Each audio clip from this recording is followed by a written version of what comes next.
হব চূড়ান্ত সিদ্ধান্ত ছাত্ৰ সংগঠনৰে শিক্ষা বিভাগৰ আলোচনাৰ পিছতে পৰীক্ষা হ'ব নে নহয় এই সন্দৰ্ভত লোৱা হ'ব সিদ্ধান্ত ইতিমধ্যে পৰীক্ষাৰ নপতাৰ পোষকতা কৰিছে ৰাজ্যিক কেবিনেটে পৰীক্ষা হ'ব নে নহয় তাক লৈ বুধবাৰে কেবিনেটত হৈছিল আলোচনা কোভিড পৰিস্থিতিৰ বাবে ইতিমধ্যে মণিপুৰত বাতিল কৰা হৈছে হাইস্কুল শিক্ষান্ত আৰু উচ্চতৰ মাধ্যমিক চূড়ান্ত পৰীক্ষা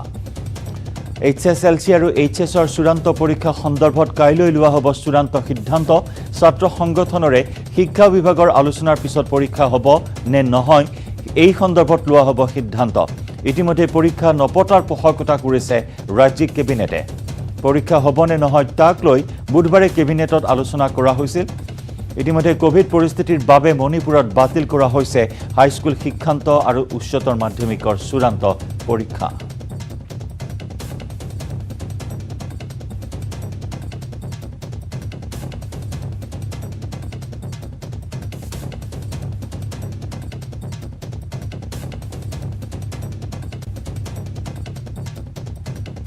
আজি কেবিনেটত এটা প্ৰেজেণ্টেশ্যন দিছে আমাৰ যিটো আবেদন তেওঁলোকলৈ আছিলে ওপৰত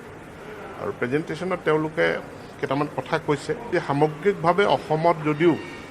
কোভিড পজিটিভিটি ৰেটটো সেইটো এতিয়া তললৈ নামিছে কিন্তু কিছুমান জিলাত পৰিস্থিতিটো বেয়া টোটেল নাম্বাৰৰ ফালৰ পৰা যদি চাই তেতিয়াহ'লে কাছাৰত পৰিস্থিতিটো বেয়া আৰু এই কথাখিনি দাঙি ধৰি তেওঁলোকে কৈছে যে আমাৰ ফালৰ পৰা পৰীক্ষা পতাটো এইটো পৰিস্থিতিত সমীচীন নহয় পৰীক্ষা অনুষ্ঠিত নকৰিবলৈ তেওঁলোকে পৰামৰ্শ আগবঢ়াইছে কিন্তু পৰীক্ষা হ'বনে নহয় সেইটোতো স্বাস্থ্য বিভাগে সিদ্ধান্ত নলয় গতিকে তেওঁলোকৰ পৰামৰ্শৰ ভিত্তিত বৰ্ডৰ সভা অনুষ্ঠিত হ'ব কাউন্সিলৰ সভা অনুষ্ঠিত হ'ব ইয়াৰ উপৰি আমাৰ বাকী যিসকল ষ্টেক হোল্ডাৰ আছে সেইসকলৰ লগত বিভিন্ন শিক্ষাবিদকো আমি আলোচনালৈ মাতিম আমি সদৌ অসম ছাত্ৰ সন্থা নিখিল বড়ো ছাত্ৰ সন্থা অসম সাহিত্য সভা তেওঁলোককো 18 তাৰিখে আমি আলোচনালৈ আমন্ত্ৰণ জনাম কাৰণ ইয়াৰ কনচিকুৱেঞ্চ পিছৰ ৰূপৰেখাখিনিও আমাৰ আলোচনা কৰিব লগা গতিকে আমি তাতে এটা সিদ্ধান্ত গ্ৰহণ কৰিম কিমান দিনৰ ভিতৰত এই বিষয়টো এটা স্পষ্ট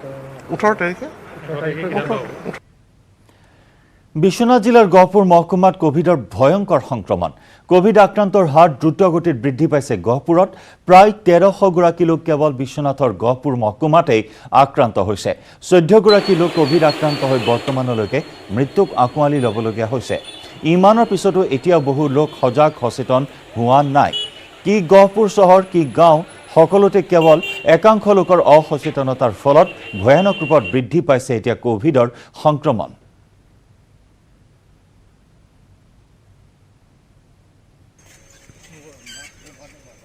আগবঢ়াইছো গহপুৰৰ পৰা আমাৰ সাংবাদিক পলাশ ফুকনৰ ৰিপৰ্ট গহপুৰ মহকুমাত এতিয়া ভয়ংকৰ দিশে গতি কৰিছে কোভিড আক্ৰান্তৰ সংখ্যাই বৰ্তমানলৈকে 1250 গৰাকী লোক কোভিডত আক্ৰান্ত হৈছে আৰু 14 গৰাকী লোকৰ ইতিমধ্যে কোভিড আক্ৰান্ত হৈ মৃত্যু ঘটিছে দ্ৰুত সংক্ৰমণ ঘটিছে গহপুৰ মহকুমাত দিনক দিনে কোভিড আক্ৰান্তৰ সংখ্যা বৃদ্ধি পাই গৈছে বিশেষকৈ গ্ৰামাঞ্চলসমূহত একাংশ লোকে কোভিড বিধি কোনো মনা পৰিলক্ষিত নহয় যাৰ পৰিপ্ৰেক্ষিততে এনেকুৱা হৈছে নেকি সচেতন ব্যক্তি আছে কথা পাতিম দাদা কওকচোন যিহেতু গহপুৰ মহকুমাটো এটা ভয়াৱহ দিশে গতি কৰিছে বহু কোভিড আক্ৰান্তৰ সংখ্যা বাঢ়ি গৈছে 14 জনৰ মৃত্যু ঘটিছে কি ক'ব হয় গহপুৰ অঞ্চলত যথেষ্ট লোক আক্ৰান্ত হৈছে আৰু দিনক দিনে এই সংখ্যাটো বৃদ্ধি পাইছে কমা নাই তাৰ মুখ্য কাৰণটো হ'ল গ্ৰামাঞ্চলত এতিয়াও মানুহে সামাজিক দূৰত্বক ইমান বেছি গুৰুত্ব দিয়া নাই মানুহে পুলিচৰ ভয়তে সামাজিক দূৰত্ব মানি চলে পুলিচ অহা গম পালে নহ'লে মানুহে মাস্কো নিপিন্ধে আৰু এতিয়া ইঘৰৰ পৰা সিঘৰলৈ যাওঁ গাঁও ঘূৰি ফুৰে বা খেতি বাতি অন্যান্য কামতো ওলাই যাব লগা হয় তো মানুহক সচেতন হোৱাৰ প্ৰয়োজন আছে মাস্ক চেনিটাইজাৰ ব্যৱহাৰ কৰিব লাগে আৰু ভেকচিনৰ কাৰণে যিমান পাৰি পৰাপক্ষ সোনকালে লোৱা ব্যৱস্থা চৰকাৰেও কৰি দিব লাগে তো মানুহক আমি সকলোকে অনুৰোধ জনাওঁ যাতে সকলোৱে সামাজিক দূৰত্বটো মানি চলে পুলিচৰ ভয়ত নহয় নিজে ৰক্ষা কৰিবলৈ আমি সকলোৱে যিবিলাক নীতি নিয়ম আছে সেইখিনি মানি চলিব লাগিব হয় নিশ্চয়কৈ আমি নীতি নিয়ম এতিয়া সকলোৱে মানি চলিব লাগিব আৰক্ষী ভয়ত নহয় কাৰণ কোভিড আক্ৰান্ত দিনক দিনে গহপুৰ মহকুমাত বাঢ়ি গৈছে ইয়াৰ লগে লগে অতি ভয়াৱহ দিশে গতি কৰিছে গহপুৰ মহকুমা আৰু আছে ব্যক্তি তাতে কওকচোন কিন্তু ভয়ংকৰ ৰূপ ধাৰণ কৰিছে গহপুৰত 14 জনৰ কিন্তু বৰ্তমানলৈকে মৃত্যু হৈছে কোভিড আক্ৰান্ত হৈ যে গহপুৰ মহকুমাটোত আমাৰ ঘাইগাঁও থানাৰ অন্তৰ্গত প্ৰায় 100খন গাঁও আছে ঘাইগাঁও থানাত 6-7 জনমান পুলিচ আছে তেওঁলোকে সময়মতে প্ৰত্যেকখন গাঁৱত ভিজিট কৰিব নোৱাৰে আৰু ভিজিট নকৰাৰ কাৰণেই গাঁও অঞ্চলত প্ৰায়বিলাক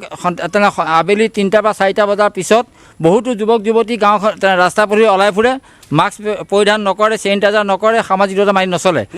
নিশ্চয়কৈ আচলতে ক'ব লাগিব, যিহেতু এতিয়া প্ৰশাসনৰ প্ৰথম দায়িত্ব আছে যে গাঁৱে গাঁৱে আচলতে আৰক্ষী লোকসকলে তেওঁলোকে টহল দিব লাগে, কিয়নো বিশেষকৈ গাঁওসমূহত আৰক্ষী লোক সকলো সময়তে নাহে আৰু যি দিনটোত এবাৰ বা দুবাৰ আহে, কিন্তু ঘনাই অহাৰ ব্যৱস্থা কৰিব লাগে। কাৰণ গাঁওসমূহত এতিয়া একাংশ লোক বিনা কাৰণত ওলাই সোমাই ফুৰা দেখা যায়, ইঘৰে সিঘৰলৈ যায়, কোনো ক'ভিড প্ৰট'কল নাথাকে। তেওঁলোকে আচলতে ক'ভিডৰ যি ভয়াৱহতা এই মুহূৰ্তলৈকে একাংশই কিন্তু উপলব্ধি কৰিব পৰা নাই, যাৰ পৰিপ্ৰেক্ষিতত কিন্তু গহপুৰ মহকুমাত এতিয়া দিনক দিনে ক'ভিড আক্ৰান্তৰ সংখ্যা বাঢ়ি যোৱা পৰিলক্ষিত হৈছে। বঙাইগাঁৱৰ চাৰাকলাবাসীৰ যাতায়াতৰ দুৰ্ভোগ। উত্তৰ অভয়াপুৰী সমষ্টিৰ চাৰাকলা গাঁৱৰ মূল পথছোৱা আজিলৈ নিৰ্মাণ নকৰাত গাঁওবাসীয়ে দীৰ্ঘদিনে যাতায়াতৰ ক্ষেত্ৰত সমস্যাৰ সন্মুখীন হৈ আহিছে। এজাক বৰষুণ দিলেই পথটোৰে যাতায়াত অসম্ভৱ হৈ উঠে। বোকা পানীৰে ভৰি পৰা পথটোৰে চাইকেল, বাইক নতুবা যান বাহন দূৰৰে কথা খোজকাঢ়িয়ে অতিক্ৰম কৰাটো কঠিন হৈ উঠে। গাঁওখনত যাতায়াতৰ সমস্যাৰ বাবে ৰাইজে শ্ৰম দান কৰি পথছোৱা মেৰামতিৰ বাবে ওলাই আহিছে। দান বৰঙণি উঠাই শিল বালি ক্ৰয় কৰি ৰাইজে বাৰিষাৰ পূৰ্বে পথটো মেৰামতিৰ চেষ্টা কৰিছে। উপানন্দ শৰ্মাৰ প্ৰতিবেদন আগবঢ়াইছো। বঙাইগাঁও জিলাৰ চাৰাকলাত উপস্থিত আছোঁ আৰু উন্নয়নৰ কথা কোৱা হয়, কিন্তু উত্তৰ অভয়পুৰী সমষ্টি চাৰাকলা গাঁও আৰু এই গাঁওখনৰ মূল সংযোগী পথটো দেখিলে আচলতে উন্নয়নৰ ফপলাস্বৰূপ ওলাই পৰে আৰু ৰাইজে এই ধৰণে কাম কাজ কৰি তেওঁলোকে ইয়াতে পথ মেৰামতি কৰিব লগা হৈছে। চৰকাৰে কিন্তু কোনোদিনে এওঁলোকৰ কথা শুনা নাই আৰু এওঁলোকে দান বৰঙণি সংগ্ৰহ কৰি এওঁলোকে এই পথ নিৰ্মাণ কৰিছে। আৰু যিহেতু বাৰিষা কাল, এইবাৰ তেওঁলোকৰ পথৰ অৱস্থা একেবাৰে তথৈবচ। সাধাৰণ ৰাইজে ওলোৱা সোমোৱা কৰা অসুবিধা হৈছে, গতিকে তেওঁলোকে নিজেই নিৰ্মাণ কৰিছে এই পথছোৱা। কি ক'ব আপোনালোকে, কিয় আজি নিজেই পথ নিৰ্মাণ কৰিবলগীয়া হ'ল? আচ্ছা, মই জয়তা প্ৰথমতে মই আমাৰ মাননীয় মুখ্যমন্ত্ৰী হিমন্ত বিশ্ব শৰ্মাদেৱক এইটোৱে ক'ব বিচাৰিছোঁ যে আমাৰ মাননীয় প্ৰধানমন্ত্ৰীয়ে যিটো সবকা সাথ সবকা বিকাশ বুলি আমাক আশা দিছিলে, সেই কথাখিনি মুখ্যমন্ত্ৰীয়ে আমাৰ গাঁৱত আহি গাঁওবিলাকত তেওঁলোকৰ প্ৰতিনিধিৰ যোগেদিয়ে চোৱা চিতা কৰাৰ ব্যৱস্থা কৰক। লগতে আমি কেনেকৈ দুৰ্ভোগ ভুগি আছোঁ সেইবিলাক প্ৰতিনিধিবিলাকে আহি আমাৰ ইয়াৰ মাজত আমাক চাওক, আমি কি অৱস্থাত আছোঁ। আমি এই দুৰ্ভোগৰ পৰা হাত সাৰিবলৈ ৰাইজৰ গাঁঠিৰ ধনৰ আমাৰ দুখীয়া খেতিয়ক ৰাইজ টকা আমাৰ নাই, আমি আচলতে খাবলৈ নাই। তৎসত্ত্বেও কিন্তু আমি সেই গাঁঠিৰ ধনৰ টকা আমি কাঢ়ি লৈ কিনে জোৰ জবৰদস্তি আমি সংঘৰ চাৰাকলা ৰূপজ্যোতি সংঘৰ তৰফৰ পৰা আমি উদ্যোগ লৈ কিনে আজি এই ৰাস্তা আমি পথ মেৰামতি কৰিব লগা হৈছে। আচলতে মই ক'বলৈ বহুত দুখ লাগিছে অন্তৰত যে আচলতে আমি প্ৰতিনিধিবিলাক কিয় বাছনি কৰি দিওঁ। আমি প্ৰতি বছৰে আমাৰ ভোটাৰ ৰাইজে ভোট দিয়ে, আমি প্ৰতিনিধি বাছি লৈ আহোঁ, কিন্তু প্ৰতিনিধিবিলাক ভোট যোৱাৰ পিছত কিন্তু আমাক পাহৰি যায়। আপোনালোকৰ ইয়াতে কি ধৰণৰ সমস্যা হৈছে? আপোনালোকে বাৰিষা কেনেকুৱা ধৰণৰ সমস্যাত ভোগে? একচুৱেলি আমাৰ ইয়াতে বিভিন্ন ধৰণৰ সমস্যাৰ ভিতৰত ক'বলৈ গ'লে যেতিয়া বানপানী আহিব, এই বানপানীটোৰ কাৰণে আমাৰ ৰাস্তা যদিও ৰিপেয়াৰিং কৰা হয় বা কিবা কৰা হয়, কিন্তু বানপানীটোৰ কাৰণে প্ৰত্যেকবাৰে ৰাস্তাটো ভাল কৰা হয় যদিও কিন্তু চৰকাৰী হেৰি নহয়। আমি ৰাইজে গোটেইখিনি প্ৰত্যেকবাৰে আমি ৰাস্তাটো ৰাইজৰ পৰিশ্ৰমৰ মাজেৰেহে কৰি আছোঁ। আমাৰ যিকেইজন MLA আমি নিৰ্বাচিত কৰি পঠাইছোঁ, অলপ আগতে যিজন আমাৰ বক্তাই ক'লে,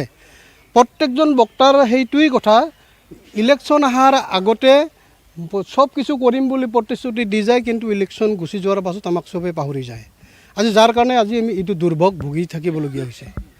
এয়া আছিল চাৰাকলাবাসীৰ কাৰণে আচলতে সমস্যা দুৰ্ভোগ আৰু তেওঁলোকৰ একমাত্ৰ সমস্যা যাতায়াত। কিন্তু যাতায়াতৰ ক্ষেত্ৰত এওঁলোকৰ কোনোদিনে এই পথছোৱা নিৰ্মাণ নহ'ল আৰু যাৰ কাৰণে এওঁলোকে এইদৰে জমৰ যন্ত্ৰণা ভোগে আৰু পথ প্ৰায় নাইকিয়া বুলি ক'ব পাৰি। এগাঁঠলৈকে বোকা পানী হয় আৰু সেইকাৰণে এওঁলোকে এইদৰে ৰাইজে ওলাই আহি পথ নিৰ্মাণ কামত লাগি পৰিছে।